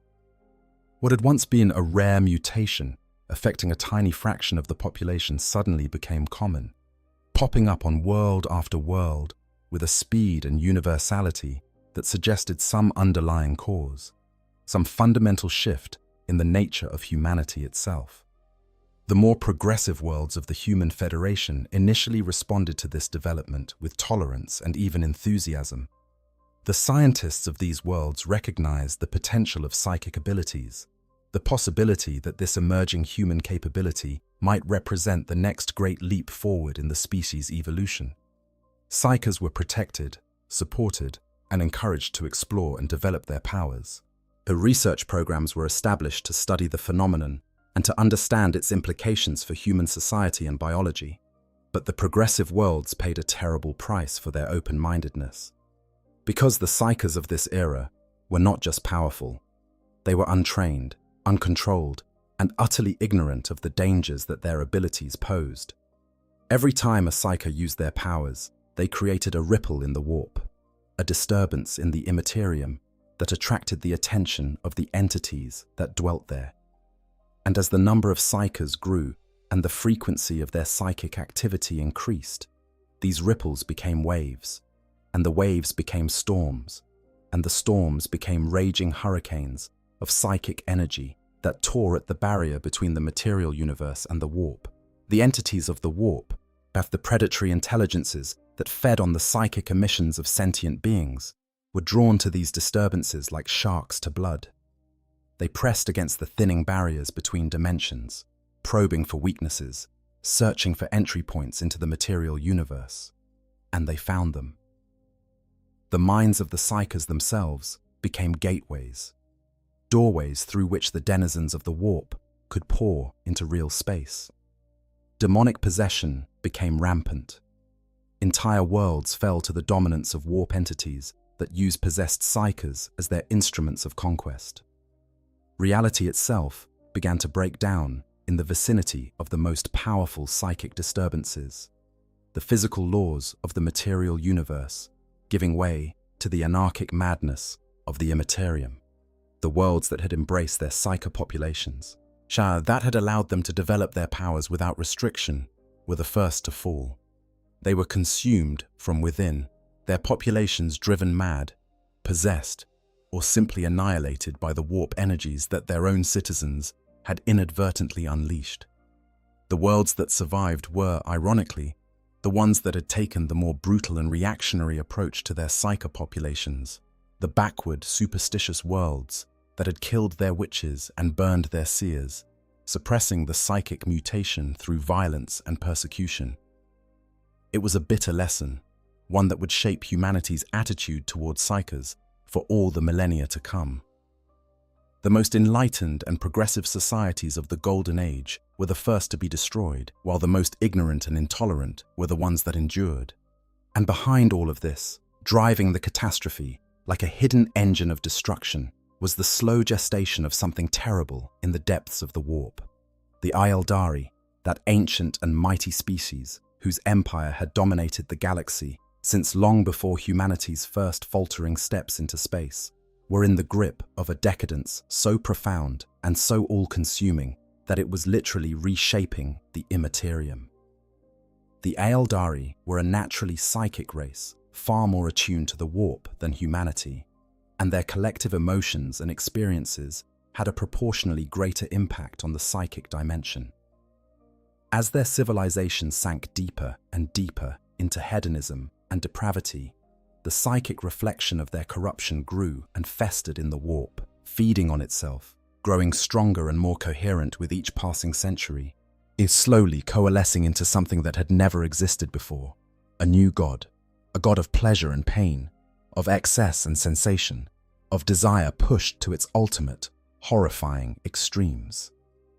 The birth of this god, known as Slaanesh, was still millennia away, but its gestation was already having catastrophic effects on the warp. The Immaterium was becoming more turbulent, more dangerous, more hostile to those who sought to traverse it. Warp storms of unprecedented ferocity were erupting across the galaxy, disrupting the interstellar travel routes that connected human worlds to one another and making warp navigation increasingly hazardous. The very medium that humanity depended on for faster-than-light travel was turning against it, becoming a raging, unpredictable ocean of psychic energy that threatened to swallow any ship foolish enough to venture into its depths. The convergence of these multiple catastrophes, the devastation of the cybernetic revolt, the growing plague of uncontrolled psychers, the increasing turbulence of the warp, and the slow corruption of the Aeldari race created a cascading series of failures that no civilization, no matter how advanced, could have survived intact. The interstellar trade and communication networks that had held human civilization together for millennia began to break down, severed by warp storms and disrupted by war and civil unrest. Worlds that had depended on imports from other systems for food, materials, and manufactured goods found themselves cut off and facing starvation. What the political unity of the human federation fractured as individual worlds and systems, faced with the breakdown of central authority, turned inward to focus on their own survival. The Dark Age of technology did not end with a bang. It ended with a slow, grinding, agonizing collapse, a death by 1,000 cuts that stretched across centuries and left nothing of the Golden Age's glory intact. By the 25th millennium, the transformation was essentially complete. The galaxy-spanning human civilization that had existed for 10,000 years was gone, replaced by a chaotic patchwork of isolated worlds and pocket empires, each one struggling to survive in a galaxy that had suddenly become immeasurably more hostile and unforgiving. This new era, this age of isolation and barbarism and unending suffering, but was given a name by the scholars who would eventually look back on it from the relative stability of the Imperium. They called it the Age of Strife, and for 5,000 years, humanity endured it. The Age of Strife, also known as Old Night, was a period of almost unrelenting horror. Cut off from one another by the warp storms that raged across the galaxy, human worlds regressed at varying rates, some managing to maintain a semblance of civilization, others plunging into outright barbarism within generations. The STC systems that had once sustained a consistent level of technology across human space fell into disrepair, their sophisticated intelligences degrading over the centuries until the information they contained was fragmented, corrupted, or lost entirely. Hard copies of STC data survived in some cases, are carefully maintained by generations of scholars and engineers who understood their value even if they could no longer fully comprehend their contents. But even these were often incomplete, representing only a fraction of the total knowledge that the original systems had contained. The scale of the regression is difficult to overstate. Within a few generations of the warp storms, cutting off interstellar travel, worlds that had been part of a galaxy-spanning civilization with access to technologies that could reshape reality found themselves alone, isolated, and increasingly unable to maintain even the most basic elements of their former way of life. Factories fell silent as the supply chains that fed them raw materials from other systems were severed, and power grids failed as the fusion reactors and exotic energy sources that powered them broke down, and no one remained who understood how to repair them.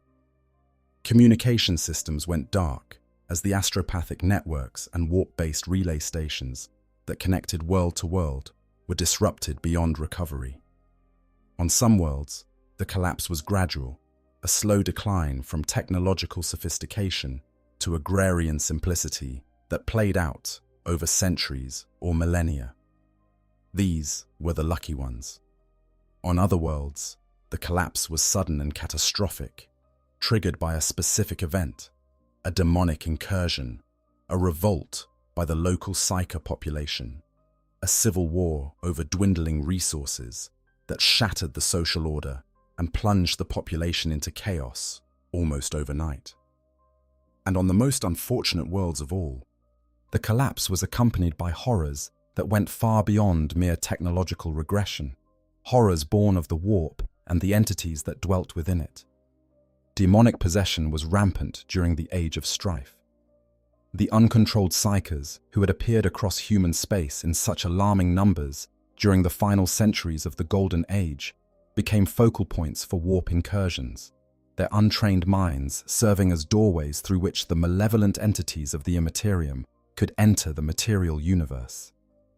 Entire worlds were overrun by demons, their populations slaughtered, enslaved, or corrupted beyond recognition. On some worlds, powerful psykers declared themselves gods, using their warp-born abilities to subjugate the local population and rule as tyrants. On others, all the barriers between reality and the immaterium broke down entirely, and the physical laws of the material universe gave way to the anarchic madness of the warp, transforming once habitable planets into nightmarish hellscapes where the very ground shifted and changed according to the whims of entities that had no concept of mercy or reason. The alien races of the galaxy were quick to exploit humanity's weakness. The orcs, in particular, fell upon the scattered, isolated human worlds with savage enthusiasm, launching raids and invasions that devastated populations already weakened by civil war, famine, and demonic incursion. Without the unified military capabilities of the Golden Age Federation, individual human worlds were largely defenseless against these alien attacks, and many were conquered or destroyed outright. Other alien species, and some of which had maintained peaceful relations with humanity during the Golden Age, saw the collapse of human civilization as an opportunity to settle old scores, seize contested territories, or simply eliminate a potential rival while it was vulnerable. The diversity of human experience during the Age of Strife was as vast as the galaxy itself.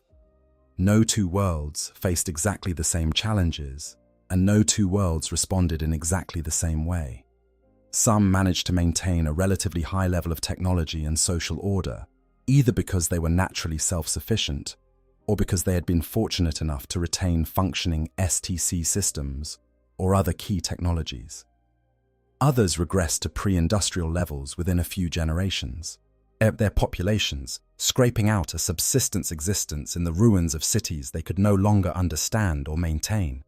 Still others evolved in entirely unexpected directions, developing new social structures, new technologies, and new forms of human existence that would have been unrecognizable to the people of the Golden Age.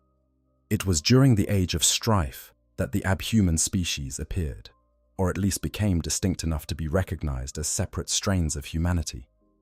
The Ogrins, massive and powerful but intellectually limited, evolved on harsh, cold, barren worlds, where physical strength was more important than mental agility. The Ratlings, small and nimble, and blessed with exceptional eyesight and quick fingers, developed on bountiful worlds where smaller, more agile individuals had a survival advantage. The Squats, compact and resilient and gifted with a talent for engineering, emerged on the high-gravity worlds near the galactic core. These and other abhuman strains were the product of evolution, operating on isolated populations over thousands of years, shaping the human genome to fit the specific demands of each world's environment. Mars, the red planet that would one day become the seat of the Adeptus Mechanicus, underwent its own unique transformation during the Age of Strife. The planet had been heavily settled during the Dark Age of technology, its surface terraformed into a garden world that rivaled Terra itself in beauty and productivity. But when the warp storms cut Mars off from the rest of humanity, the planet descended into chaos. The carefully maintained ecosystem collapsed. Civil war erupted between competing factions. Our rogue artificial intelligences, surviving fragments of the machine intelligence that had been banned in the aftermath of the cybernetic revolt, emerged from hidden data vaults and waged their own private wars against the human population. Out of this chaos, a new power arose. The tech priests of the cult Mechanicus, a religious order that worshipped the concept of the machine god and venerated technology as a sacred expression of divine will, gradually unified Mars under their theocratic rule. They defeated the rogue AIs and the psycho mutants that had plagued the planet's surface, and they established a new social order built on the reverence of machines and the preservation of ancient knowledge. The cult Mechanicus became the guardians of what remained of humanity's technological heritage on Mars, and they would eventually play a crucial role in the founding of the Imperium of Man and the launching of the Great Crusade. The tech priests of Mars did not merely wait for the storms to clear. When brief lulls occurred in the warp turbulence, they launched expeditions, fully equipped fleets, complete with Titan legions, and thousands of servitors and tech priests, sent out into the galaxy to establish forge worlds, industrial replicas of Mars that would serve as bastions of technological knowledge and manufacturing capability in a galaxy that was rapidly forgetting how to build anything more sophisticated than a stone wall. Some of these expeditions were lost in the warp, others perished on distant worlds, but enough succeeded to establish a network of forge worlds that would become the industrial backbone of the Imperium of Man, millennia later. Terra itself, the ancient homeworld of the species, the cradle from which humanity had once reached out to touch the stars, was not spared the devastation. Cut off from the rest of the galaxy by the warp storms that surrounded the Sol system, Terra descended into chaos. Its massive population, which had been sustained by imports from across the galaxy, faced catastrophic famines as the supply lines were severed. The social order collapsed. The great cities that had once stretched across the planet's surface became battlefields, contested by warring factions of techno-barbarians, gene soldiers, cannibal savages, and self-proclaimed psycho deities. The world that had once been the capital of a galactic civilization became a hell of perpetual warfare, its once gleaming skylines reduced to smoking ruins, its people reduced to savagery. Warlords rose and fell on ancient Terra during these dark millennia, each one claiming dominion over a fragment of the shattered world, each one dreaming of conquest and glory in a landscape of ash and ruin. Their names have come down to us through the fragmentary records of the unification wars that followed. Names like Dalmuth Kin of High Brazil, Callaghan of Ursh, Cardinal Tang of the Indonesic bloc, and the half-mad, half-genius Nathan Dume of the Pan-Pacific Empire. These were not wise rulers or benevolent leaders. They were products of the Age of Strife, forged in the fires of endless war and hardened by a world that had forgotten what peace felt like. They fought each other with whatever weapons they could scrape together. Us from crude blades and improvised firearms to salvaged relics of the dark age of technology, gene-enhanced soldiers and forbidden weapons that should never have been dug out of the vaults where they had been sealed away. And through it all, watching from the shadows with ancient eyes, one being endured. The man who would eventually become known as the Emperor of Mankind, a perpetual of unimaginable age and power, had walked among humanity since before the dawn of recorded history. He had watched the rise of the Golden Age with hope, and he had watched its fall with something that might have been grief or anger, or the cold, calculating patience of a mind that thought in terms of millennia rather than years. He knew that the warp storms would not last forever, that eventually the Imperium would calm, and that when it did, there would be an opportunity to rebuild, an opportunity to forge something new from the ashes of the old, something stronger and more resilient, something that would not make the same mistakes that had brought the Golden Age crashing down. The Emperor is, in many ways, the ultimate product of the Dark Age of technology, even though he predated it by tens of thousands of years. He had been alive when the first Long March vessels set out from the Sol system, carrying their precious cargoes of colonists and hope into the void between the stars. He had watched as the warp drive was invented and the galaxy opened up before humanity like a flower opening to the sun. He had seen the men of iron in their days of faithful service, and he had witnessed the horror of their rebellion. And he had walked through the ruins of worlds that had been consumed by mechanivores and watched the light of stars being devoured by sun snuffers. He had seen it all, every triumph and every disaster, every moment of sublime achievement and every act of incomprehensible destruction. And he had learned. Where others saw only chaos and catastrophe, the Emperor saw patterns. Where others felt only grief and despair, he felt the cold, sharp edge of determination. The Dark Age of technology had taught him lessons that he would never forget. Lessons about the nature of power and the fragility of civilization and the terrible, relentless hunger of the warp. And when the time came to build anew, he would apply those lessons with a ruthlessness that bordered on cruelty. Creating a civilization that was designed from the ground up to resist the forces that had destroyed its predecessor, even if that meant sacrificing the very freedoms and accomplishments that had made the Golden Age so magnificent. He began his preparations long before the storm subsided. In the hidden depths beneath the Himalayan mountains, he gathered his resources and laid his plans.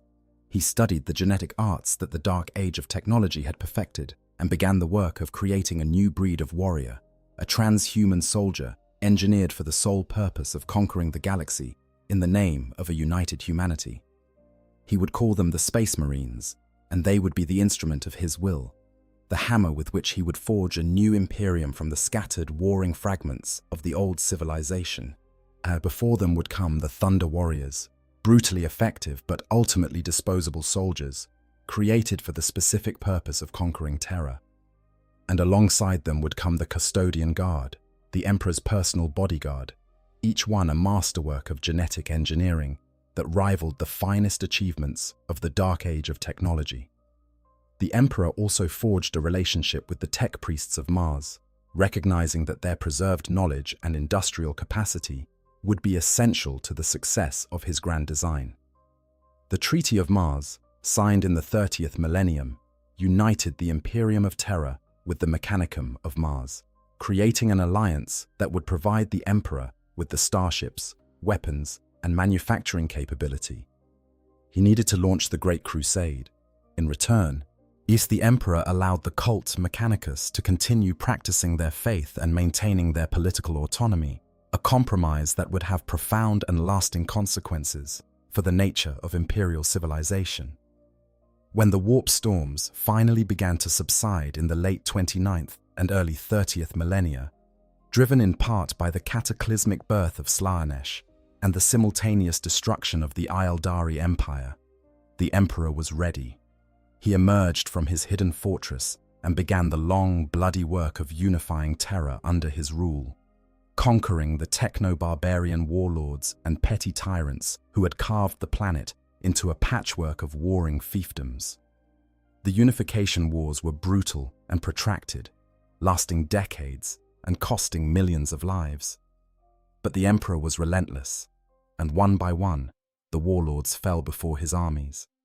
And when Terra was his, he looked to the stars and began the Great Crusade, sending his legions of Space Marines out into the galaxy to reclaim the lost worlds of humanity and forge them into a new Imperium that would be, he hoped, proof against the disasters that had destroyed its predecessor.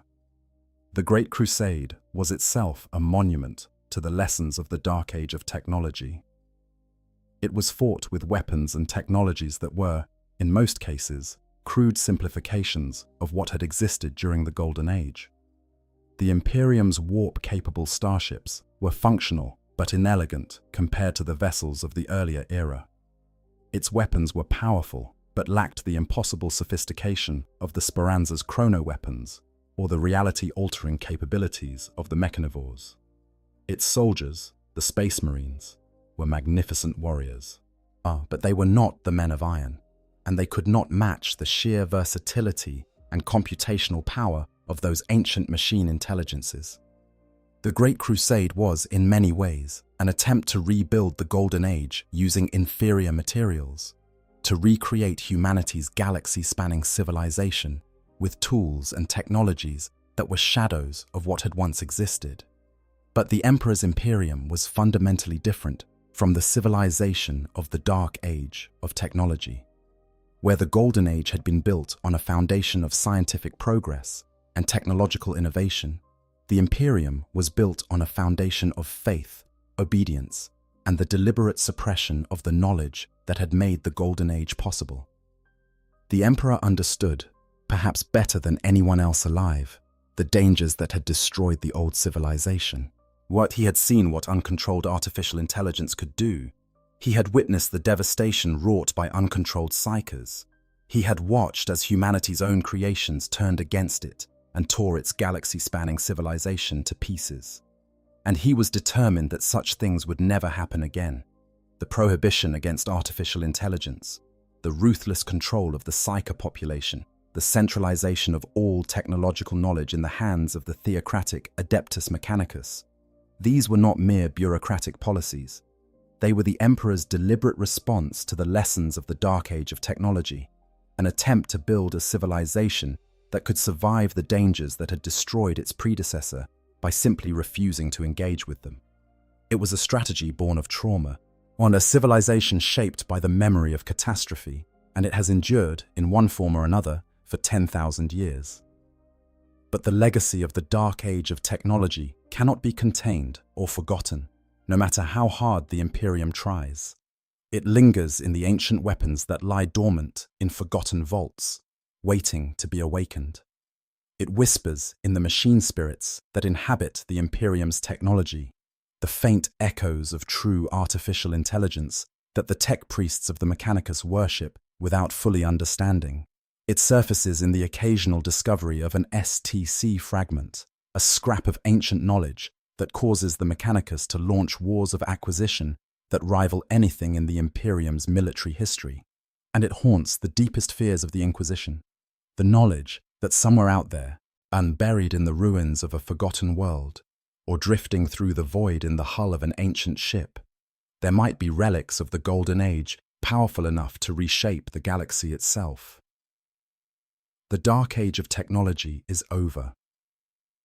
It has been over for more than 15,000 years. But its ghost still walks. Its legacy still shapes the galaxy. And the lessons it teaches about the dangers of hubris, the fragility of civilization, and the terrible price of progress unchecked by wisdom, are as relevant in the 41st millennium as they were when the first men of iron rose up against their masters and the stars began to die. If you have made it this far, if you have let these words carry you across the vast expanse of history, from the shining summit of humanity's golden age to the dark valley of its greatest catastrophe, then you understand something that the scholars and priests of the Imperium do not. You understand that the Dark Age of technology was not simply a period of history that ended long ago.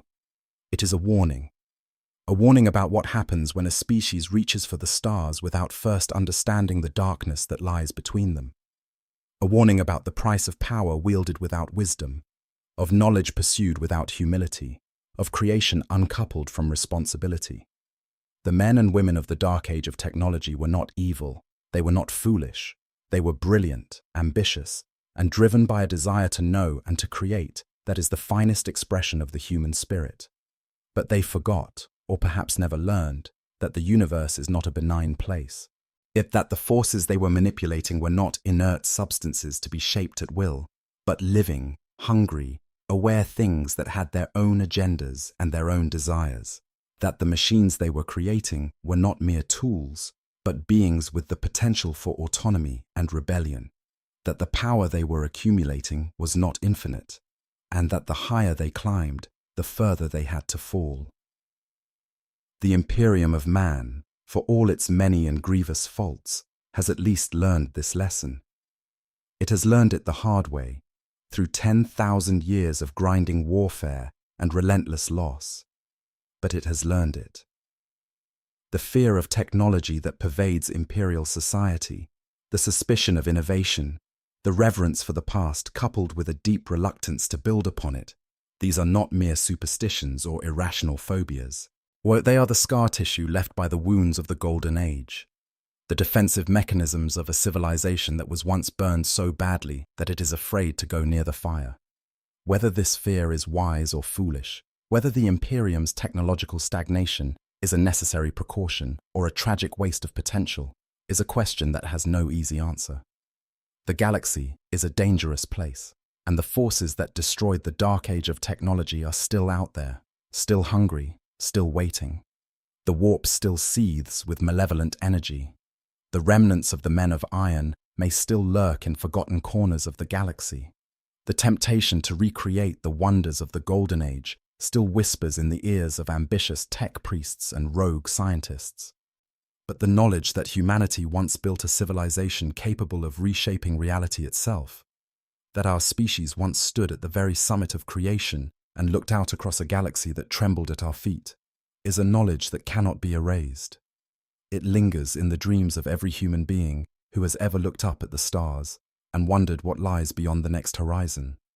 It is a memory of what we were, a vision of what we might become again, and a reminder that the distance between paradise and perdition is measured not in light years, but in choices. In the grim darkness of the far future, where there is only war and the laughter of thirsting gods, the memory of the Golden Age is both humanity's greatest torment and its most precious possession. It is a reminder that things were not always this way, or that there was a time before the endless war, before the golden throne, before the cathedrals and the hymns and the daily sacrifice of 1,000 souls. A time when humanity was free and powerful and afraid of nothing in all the universe. That time is gone. It may never return.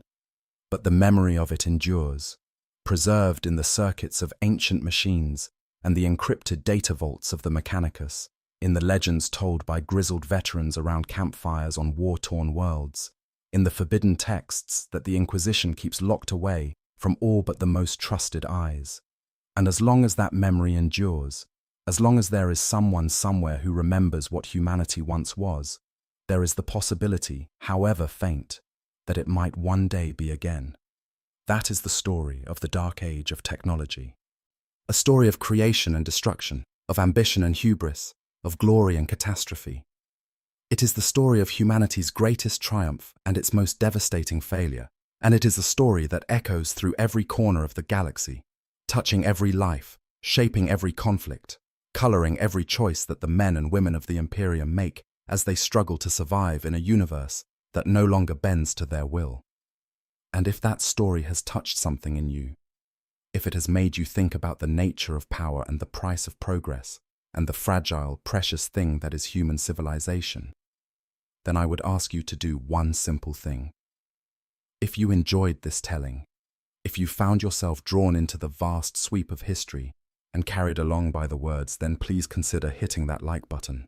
And consider subscribing to the channel if you have not already. Consider sharing this with someone who might appreciate a quiet moment spent in contemplation of the 41st millennium.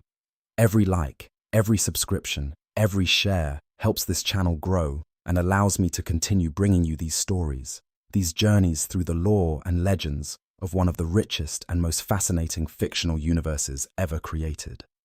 Thank you for listening. Thank you for being here. And may the Emperor protect you always in all the dark spaces between the stars. I hope you guys enjoyed the story. Make sure to hit the subscribe, like, share button, whatever you want. Give me some feedback if there's any. And yeah, sleep well.